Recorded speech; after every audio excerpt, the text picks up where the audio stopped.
لوگ آ کر کہتے ہیں نا کہ حضرت وہ رزق کا مسئلہ ہے، ہمارا رزق تنگ ہے اور یہ مسائل ہیں وہ مسائل ہیں، تو ان کو بار بار سمجھایا جاتا ہے کہ آپ پہ کوئی جادو وغیرہ نہیں ہے، آپ اپنی زندگی بدلو، آپ اپنے معاملات بدلو۔ جب آپ اپنی زندگی بدلو گے، اپنے معاملات بدلو گے، بلکہ اپنے معمولات بدلو گے، حالات بدل جائیں گے خود بخود۔ ورنہ کبھی اس آستانے پہ، کبھی اس آستانے پہ، کبھی وہاں چین نہیں ہوگا۔ لٹ پٹ کے حالات یوں کہ یوں رہیں گے، تو کہ تو رہیں گے، اور جو جمع پونجی تھی وہ بھی ضائع ہو گئی، وہ مال کی صورت میں ہو، اعمال کی صورت میں ہو، ایمان کی صورت میں ہو۔ اس کو بچانا ہے، اپنے ایمان کو بچانا ہے، اپنے مال کو بچانا ہے۔ پہلے سے روزی تنگ اور ادھر سے لٹ پٹ گیا بندہ، پیر و فقیروں، جعلی پیر و فقیروں کی نظر کر دیا، وقت بھی برباد کر دیا، مال بھی برباد کر دیا، ایمان بھی برباد کر دیا۔ اپنے آپ کو دیکھیں، اپنے آپ کو سنواریں، اپنے معمولات پہ نظر ثانی کریں کہ ہمارے کسی عمل کی وجہ سے روزی کی رکاوٹ تو نہیں ہو رہی۔ نبی کریم صلی اللہ علیہ وسلم نے نماز فجر کے بعد طلوع آفتاب تک بلا عذر سونے سے منع فرمایا ہے، نہیں سونا۔ لوگ تو کثرت سے لوگ تو نماز ہی نہیں پڑھتے، سرے سے فجر کی نماز ہی نہیں پڑھتے، لیکن اگر کچھ بظاہر دیندار نماز پڑھتے بھی ہیں تو نماز پڑھی مردوں نے، عورتوں نے نماز پڑھی، ٹھک پک نماز پڑھی، بس مصلی ویسے کہ ویسا پڑا رہا، جے نماز ویسے کی ویسی پڑی رہی، آ کر سو گئے بستر پر۔ یہ بہت بڑا فیکٹر ہے، بہت بڑا عمل ہے روزی کے میں رکاوٹ پیدا کرنے کا۔ نماز فجر کے بعد سو جانا طلوع آفتاب تک بلا عذر کے روزی میں رکاوٹ ہے۔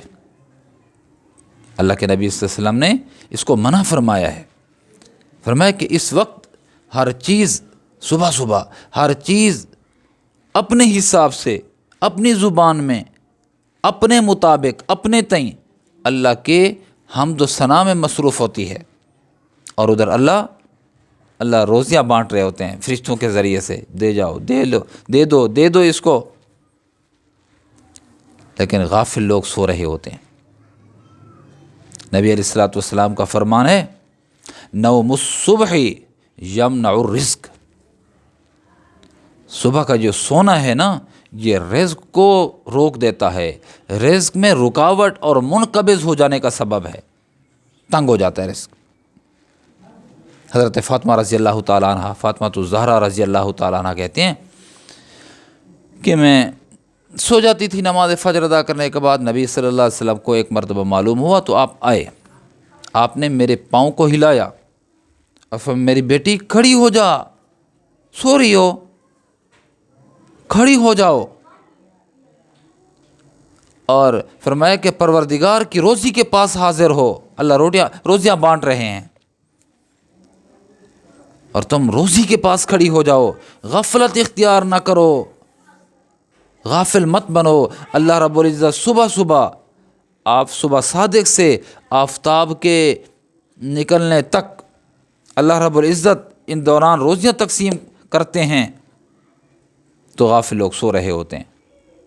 حضرت علی رضی اللہ تعالیٰ سے بھی یہ منقول ہے، نبی علیہ السلام نے منع فرمایا ہے، لہٰذا نماز فجر ادا کرنے کے بعد بندہ ذکر میں، تلاوت میں، مناجات میں، دعا میں مصروف و مشغول رہے، سوئے نہیں۔